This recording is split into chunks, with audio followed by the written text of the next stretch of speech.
है ढूंढते हुए अपनी नर्मदा। 60 किलोमीटर नर्मदा खारी हो गई, वहां के मंदिर तीर्थ सब ध्वस्त हो गए। और जब बांध के गेट कभी खोलना है कभी नहीं खोलना, इसके बारे में निर्णय गलत होता है।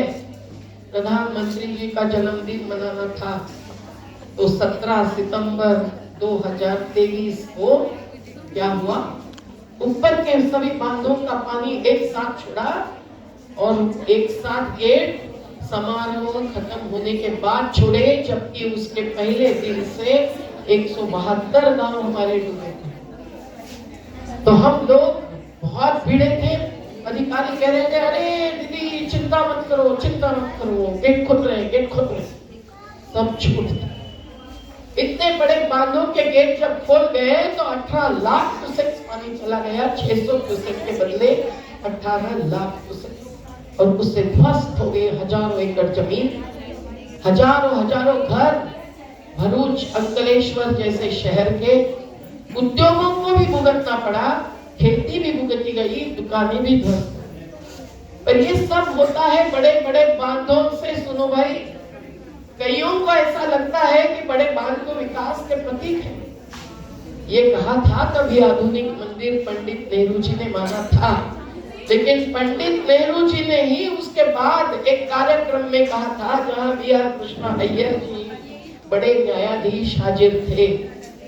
क्या कहा था, बड़े बांध एक बीमारी है भव्यता की।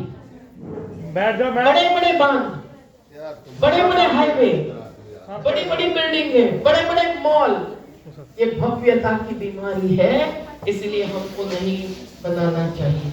आज केरल में भी 2018 का जो बाढ़ आया खत्म हो गया, करोड़ों का नुकसान हुआ। हिमाचल प्रदेश के बांधों के कारण पंजाब ध्वस्त हो गए। अभी मैं सब फिर से जान के आई। और नर्मदा में भी बड़े बड़े बांधों के कारण विस्थापन हुआ, तो हमको 40 साल लड़कर 50,000, 37,000 नहीं, 50,000 परिवारों का पुनर्वास तो करवाना पड़ा। लेकिन आज भी जो बचे हुए हैं उनके लिए हम लोग ये नहीं कह सकते कि 40 साल बेमिसाल है। हम लोग आज भी संघर्ष करने के लिए मजबूर हैं। पर ये संघर्ष प्रकृति बचाने के लिए जरूरी है। तो क्या जरूरी है, हमारी एकजुटता। अगर हम एकजुट नहीं है, अगर हम लोग जाति पाति धर्म लिंग के आधार पर टुकड़े टुकड़े समाज के करने देते हैं, तो कभी भी संगठन नहीं बनेगा और जन आंदोलन नहीं चलेगा। लोकसभा और राज्यसभा में कोई ठोस मुद्दा नहीं चलता है, कोई निर्णय नहीं मिलता है। भाषण तो बहुत जोरदार होते हैं। तो हमारा तो नारा है नहीं, हमारा संकल्प है लोकसभा से ऊंची ग्राम सभा। हर गांव के अंदर के रहने वाले मतदाता ग्राम सभा के सदस्य होते हैं। ग्राम सभा मतलब एक मीटिंग नहीं, एक पब्लिक मीटिंग नहीं, एक जनसभा नहीं, केवल ग्राम सभा मतलब आपका स्थानीय स्वराज्य संस्था का अधिकार। तो आप अपने अपने गांव से जो लोग आए होंगे वो गांव में, और जो शहर से आए होंगे वो शहर के हर बस्ती में एक ऐसा संगठन बनाओ, ऐसी एकजुटता बनाओ कि कोई जाति और धर्म के नाम पर अलग नहीं होंगे।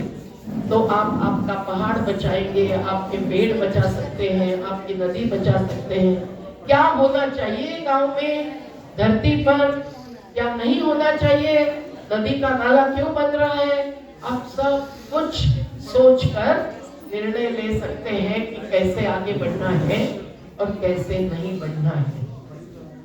आज ये जाति और धर्म के नाम पर जो हो रहा है, हमको हर रोज हमारे कार्यालय में प्रार्थना कई सारी लेनी पड़ती है। एक प्रार्थना है, कहाँ राम है क्या रहीम है, यह प्रकृति जीवन मेरा, मेरा ही जल मेरी नदी, ये जमीन और जंगल मेरा। अब सब प्रार्थना नहीं बोलती, पर आखिरी का सुना है, मैं कौन हूँ तुम कौन हो, हम तुम मिले जीते रहो, विकास की सही सोच हो, उसमें ही राम रहीम हो।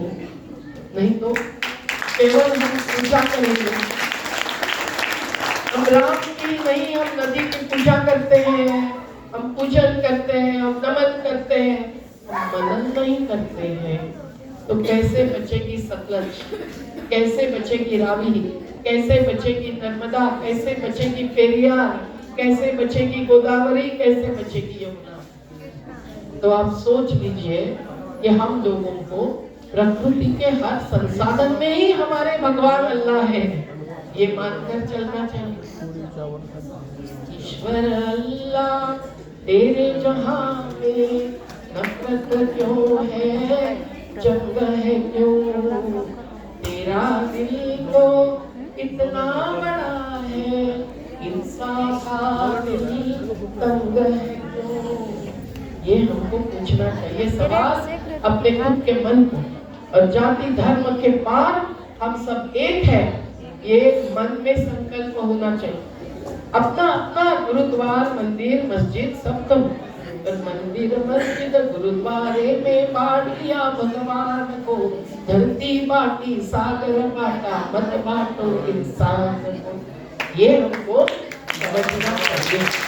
और यही काम जब नेहरू जी जैसे एक संस्था करके कहते हैं, प्रकृति फाउंडेशन करता है, तो बहुत बड़ी बात है। आज क्योंकि कहीं वोट लेने के लिए, कहीं नोट लेने के लिए अगर खंड खंड कर दिया जाए समाज का, तो पहले आजादी आंदोलन में जो सब लड़े हैं, महात्मा गांधी से लेकर भगत सिंह से लेकर अशफाकुल्लाह, कईयों ने अपनी जान गंवाई। तो इन सब लोगों की जो शहादत है उसको हम भूल जाएंगे। हमारे किसान मोर्चा में 735 किसानों की शहादत हो गई, अब भूल जाएंगे। आज भी किसानों को लड़ना पड़ रहा है न्यूनतम दाम लेने के लिए। तो आप सब लोगों को बहुत बड़ी चुनौती है सामने, और ऐसी चुनौती किस चीज से खत्म होती है, बस आखिरी यही मुद्दा